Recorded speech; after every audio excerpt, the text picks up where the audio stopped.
As promised, second video from the from Sunday's flea market run. This time, this is from the large outdoor flea market. It says it's the largest flea market in Georgia. I'm not sure about that anymore. Their business has gone down tremendously ever since this the new owners took over. They have lost a lot of vendors, especially on their 3 or 4 indoor buildings. They used to be full. People used to fight over the indoor spaces. Now most of them are maybe half full.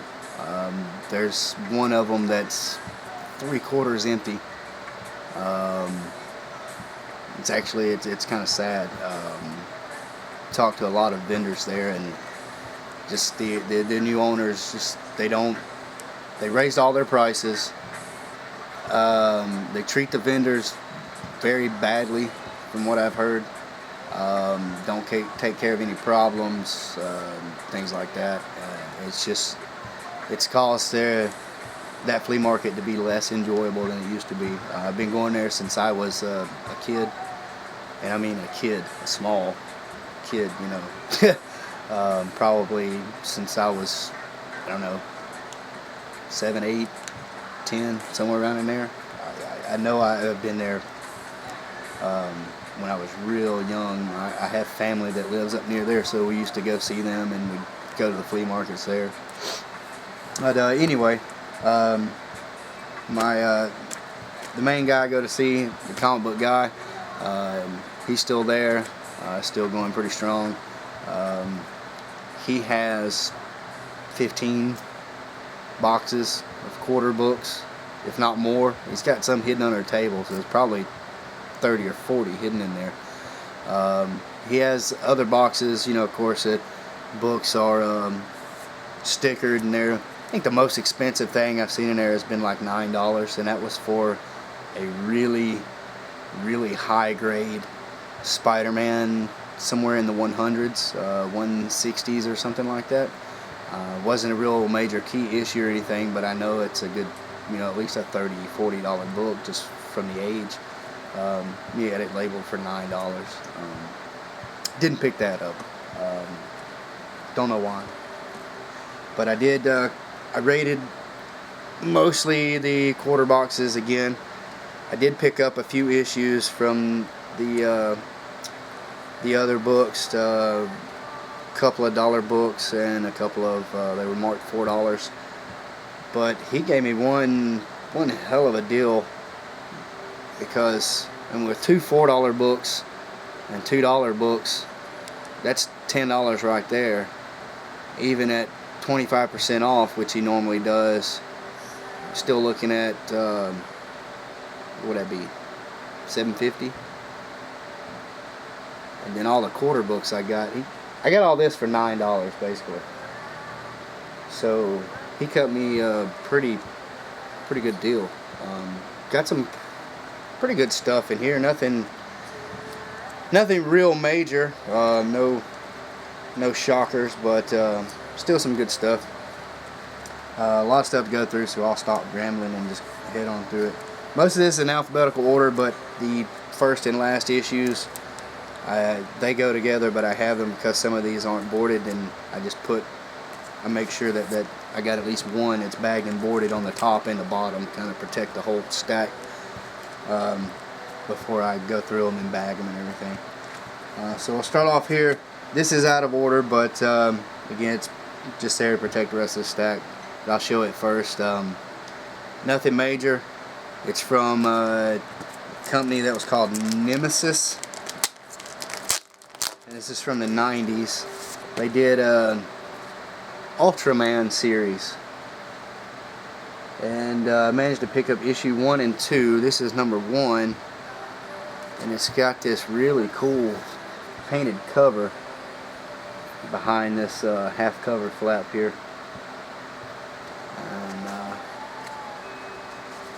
and it's pretty cool. I mean, it's interior pencils by Ernie Colin. Actually, I was surprised when I opened it up, and the art was pretty good. So it's not bad. It was a quarter. I picked it up mainly because I remember watching Ultraman.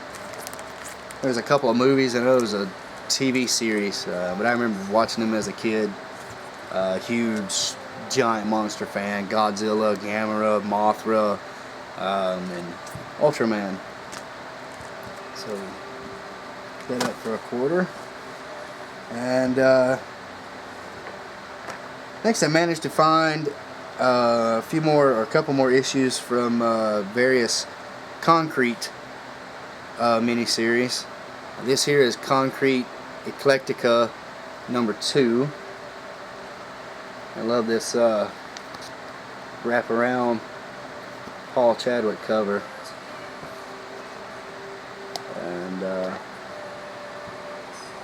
I'll be honest, I haven't read a ton of Concrete stories, but he is, what I have read, he's a really, really interesting character. Big, strong guy made of stone, and he's like the most caring individual in the world, it seems. So, love the interior art, Paul Chadwick's art. Man, I'm dropping comics again. God, I got butterfingers, and there's nothing on my fingers. But if you're not familiar with Chadwick's art, you're missing out. He does some really good stuff. So, yeah, I picked that up for $1. Also found Concrete Strange Armor #3 of 5. And it doesn't have a wraparound cover, but it's got a neat picture on the back. And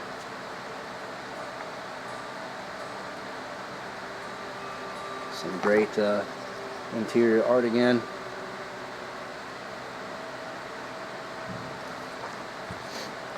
So I was really happy to find those. Adding that to my collection of Concrete issues. Hopefully I'll be able to find the other issues in those miniseries to complete them so I can read the whole stories. These next 2 books, I picked these up. I remember when these came out, I was really excited. The story that I read, the creator behind this comic, he was like 17. He was still in high school. I remember seeing, an interview with him from inside his school, and they showed it. He was in a high school art class, and there he is drawing his comic books, and they're doing an interview with him because it was Lightning Comics at the time had agreed to publish his work. And if I'm not mistaken, the guy was actually from somewhere here in Georgia. I think in like Marietta or Alpharetta, one of the Eddas. I could be wrong about that, but I still, either way, the main thing is it was a high school kid, and I was, in high school at the time. And I thought that was really cool. I still think that's really neat today that somebody that young, could break into a profession like that. But his name is Trent Keniuga. It's hard to pronounce his last name. It's Keniuga. But he had this really awesome comic called Creed. And I have several other issues of Creed. And it's hard to know what was the first series, because they did like a 2-issue series, and then they came out and did another 2 or 3 issue series. But this is another #1. I may even already have this one, I'm not sure, but it doesn't matter. I really like the guy's art. To me, it was, at the time, it was very very different than anything else. And here's a good shot. This is the dragon. And I thought it was a neat concept. At the time, there was another book also called Dream Child. I'm sure everybody remembers that book, Randy Queen. And they were kind of similar concepts. In this, he finds out that he has a connection to the dream world, and that the world where our dreams come from, it's real. We only connect to it in our dreams. But somehow he has the ability to actually be conscious in that world. He knows what's going on, and he can bring the stuff out of that world into the real world and fight it. He has these bones that come out of his hand, you know, like claws. It was neat. I thought it was you know, as unique as an idea can be nowadays. You know, people have been on this planet for thousands of years now, and it's hard to come up with something that's totally unique. But I thought this was, you know, about as close as possible, and I don't know, I really dug this art. It was really cool, really different. I'm sure a lot of people probably don't care for his artwork that much, but I mean, look at that. You tell me that's not pretty badass. It's a pretty cool looking dragon. So I had to pick that up. It's from like 95, I think. And he had another issue. It's another #1. This is actually one called Cranial Disorder. Again, I may have this issue just with a different cover, but it's at Creed Cranial Disorder #1. This says it's a diamond exclusive, so it must be a variant cover from the time. But again, it's just a neat little independent series from Lightning Comics, which I believe they went defunct in the 90s. They weren't around for very long. Still, those are pretty cool. Find those for $1. Next, I picked up this issue of Deathlock #1 from the 90s series for $1. It's got a few issues, a little crease on the back and a little crease down here, which is hard to tell because of the silver ink cover, but still, I had a feeling Deathlock is going to be one of the next kind of minor characters to blow up for Marvel, so figured I'd pick that up while you can still find them for $1.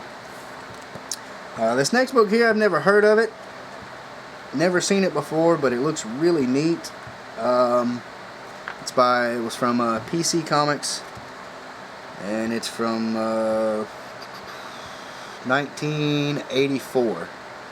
This is Arthur Soydam's Demon Dreams, and I picked it up. It had this really cool looking gothic horror kind of cover, and let's see, interior art. I Soydam, which is always pretty cool. Let's see here. So, picked that up for $1. Looking forward to checking that out.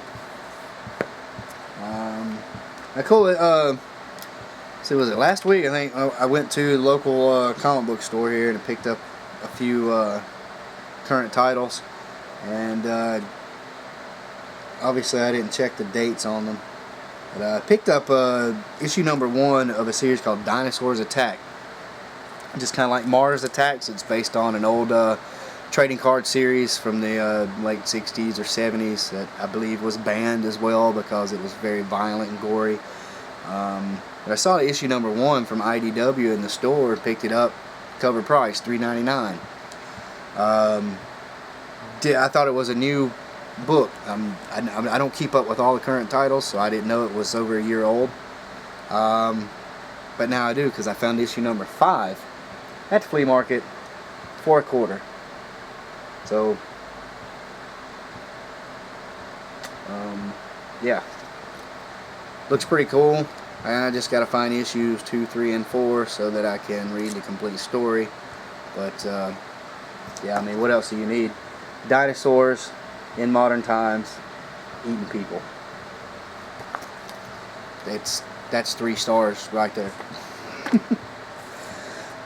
Alright, next, I did manage to find a good bit of #1 issues, all from the same guy. So he had this marked for $1, so I picked it up. It's from '87. It's Doom Patrol #1, and really good shape. was really happy to find that. I also found this copy of Eclipso #1, which is Bart Sears cover, and this is the one that has the plastic jewel on the front. It's not bagged, or not in its original bag, but still, it's in pretty good shape. It's one of those square bound spines, and it's not rolling, it's not bent real bad. There's one little spot here, but it's not too bad for a quarter. And here is another series I started picking up the other week by Sam Keith. It's called The Hollows, and I didn't realize that it was over a year old as well, but I found issue 3, and this turned out to be, I mean, I like Sam Keith's art, and it's kind of weird stories that he usually gets involved with, and this is definitely kind of strange. And it's I mean, it's got his usual art, which I love. And yeah, saw this for a quarter, had to pick it up. I have issue 1 and 2 from the comic book store for $4 a piece, so I'm definitely going to keep looking for more of these at the flea market for a quarter instead of paying full price. Next, and the other video showed a Johnny Quest comic that I found, and I got it's 50% off. Well, at the other flea market, digging through the quarter boxes, I could only find one issue, and I looked and I looked and I kept looking for this telltale top of the cover. That's Kamiko, but I could only find this one issue of Johnny Quest. It's issue number 17. It's actually got this neat wraparound cover with that giant robot, which I thought was pretty cool. And it's surprisingly, this is in pretty good shape as well. I'd say it's in fine plus, very fine minus. So I'm definitely going to keep an eye out for some more of these. Looks really cool. This issue here, just picked up for the hell of it. It's zombies. I know they're kind of oversaturated right now, but I'm a huge zombie fan. So it's called Key of Z. It's from Boom Studios, issue number 1. I thought it had pretty neat wraparound cover with it. Some pretty good gory details. So I look forward to checking this out and seeing what this is all about. Here's a book I've seen a couple of people showing off lately, and I have been looking for some issues in this series for a while. I don't know, I don't see them. But I found this number 1. Didn't see any other issues from the miniseries, but I'll keep my eye out from now on when I go. But I did find issue number 1 of the Legends miniseries, which is cool. It's got a big Dark Side fan, so I figure I'll try to pick up this whole miniseries and give it a read. And I'm surprised it's in really good shape to be loose issue.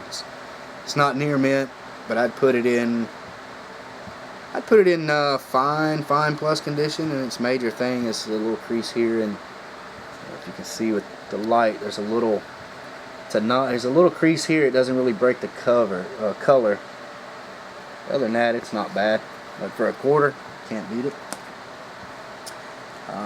Pick this up, just I don't know why. I have a copy of this, and I just decided to pick up another one. I don't know, I always liked this book for some reason. It's that Magneto #0, that purple foil cover. It's just reprints some old Magneto stories and things like that, but I always thought it was pretty cool. It just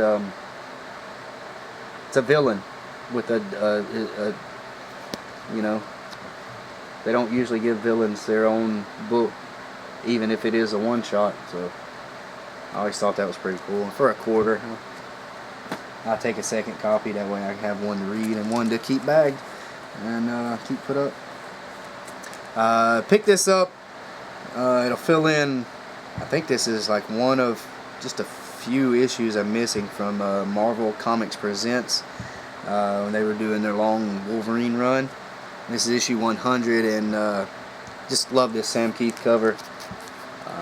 I think it's homage to the Hulk cover, where he's holding the Hulk title up. That's what I see it as, but maybe I'm wrong. But, pretty cool either way. Grab this book. I've been looking for this issue for a little bit. No particular reason. I remember this team from the 90s. I remember they were really hot for a little while, and then they kind of disappeared. And they had some interesting characters. You don't really hear anything about most of the characters now. I know Nova has kind of made his reemergence, and Firestar has kind of come back with the X-Men a little bit. But other than that, I'll just show it. It's New Warriors #1. I think it was Howler Mouse who had a video a while back, and he picked up an issue of this, and it's kind of his prediction for one of the next Marvel movies, and I kind of have to agree. I think it's definitely got the movie potential. So keep an eye out for it. If you can find it for a quarter, it's worth the pickup just for a read. But I think it's got some potential there. So now this next comic here, I've never heard of. I don't really know much about, except what it explains on the cover. It's called Occupy Comics. It's first issue. It's from Black Mask, but well, it says all profits be donated to Occupy related initiatives. So yeah, this is from 2013.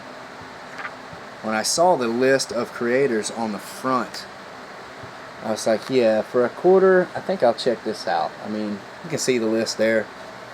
Alan Moore, Ben Templesmith, J.M. DeMatteis, Charlie Adler, and this is an all-red cover.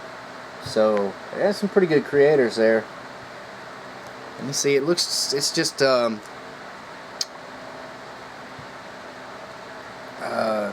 it's a bunch of different short stories, things like that.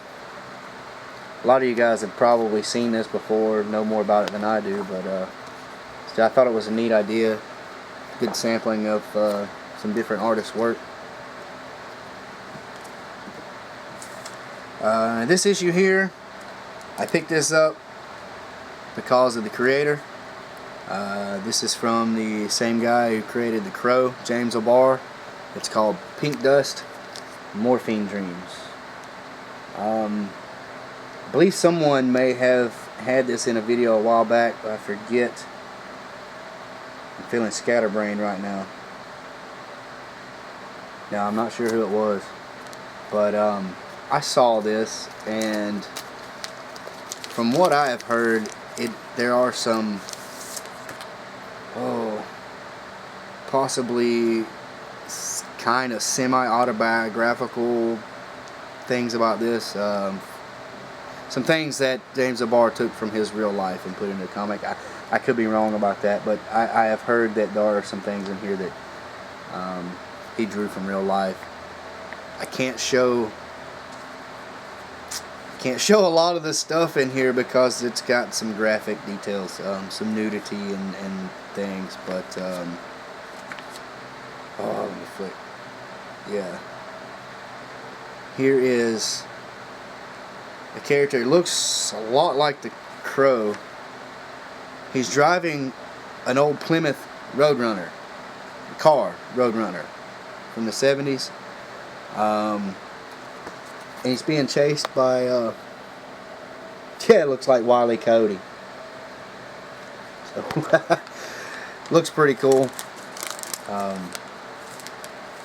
So anything by James O'Barr is usually pretty cool to pick up, especially for 25 cents.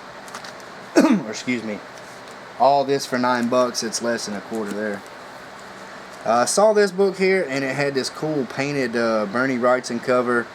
and it says it's representing the origin, so I figured I would pick this up. It's got to be pretty cool. It's called it's Roots of the Swamp Thing #1. Like I said, you see that awesome Wrightson painted cover, which is actually a wraparound cover. So that was cool for $1.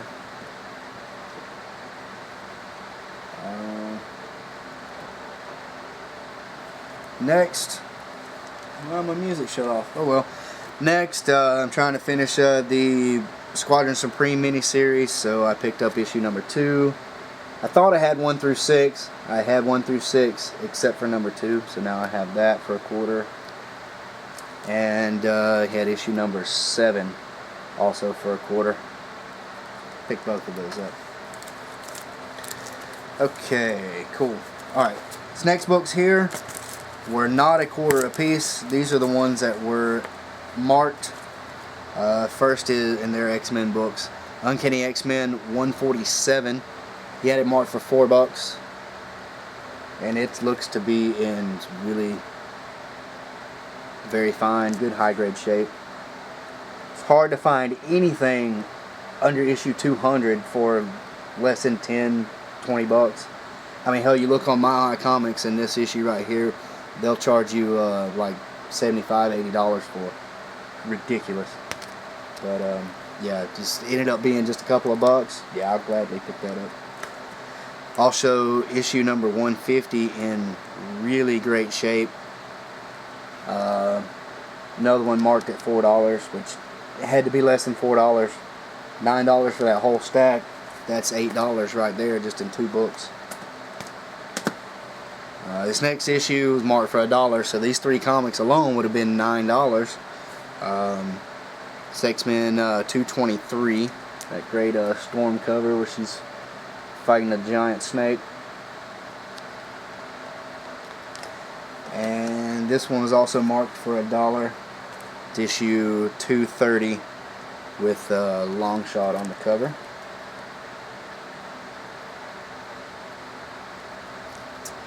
And this, I'm pretty sure I have this issue. I have most of these, the 90s run of X-Men, of course. I'm pretty sure I have this issue. If I don't, great, I've got it now. And if I already have it, well, I picked up a second copy for $1. It's X-Men 281. Was the beginning of the new teams where they split into the gold, the blue and gold team. When they introduced the second title, which was just X-Men, no Uncanny. I'm sure everybody remembers that.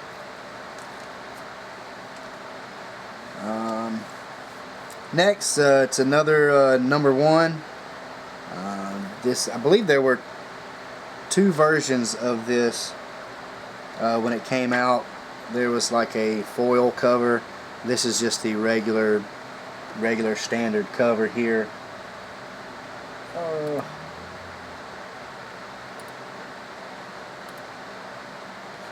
Okay, sorry, I get some music playing again. Warlock and the Infinity Watch #1. Really good shape to be a loose issue in a box. But either way, for $1, couldn't pass that up. And this next issue here, this is one of these little, it's called X-Men Messiah Complex, The Mutant Files. And it's basically, it just features a list of characters, and it's all like character bios, things like that. I thought this would be pretty cool, just for some general information on some of these characters, a number of which I, since this was on one of my hiatuses from comics, I figured it'd be some good information, pick up on these characters that I don't know much about. Okay, 2 more. This next one is called, I'm not sure what it's called. It's a #1. It's from Penny Farthing Press and Astonish Comics present Decoy and Hero Bear and the Kid in Field Trip. I don't know, I just picked this up. I thought it would be a fun book. I've heard some stuff about Hero Bear and the Kid. Never read any, but it's supposed to be, you know, good fun book. So, you know, it was a quarter. I figured it'd be a good way to check this out. And this other character, Decoy, which on the back has got this painted panel here from Frank Chiodo, which looks pretty cool. Yep. Okay, last issue. This goes along with the first one I showed. This is that Ultraman number 2. I'll take it out. The show. This is awesome Ken Stacy painted cover. Other than that, nothing really special about it. You know, interior arts again. They're Ernie Colin. But it's Ultraman. Oh, I see my battery's about to die. It's a good stop. Good timing. Well, that's it. That was flea market run from Sunday. Picked up some good stuff, I think. Yeah, battery's dying. I gotta go. Appreciate everybody liking, leaving comments, and all the subscribers. Keep an eye out for a video coming in the next few days. I just reached over 100 subscribers, so I'm going to do something special. So everybody stay tuned. Thanks again to everybody, and until next time, take care, and keep reading your books, man. Thanks.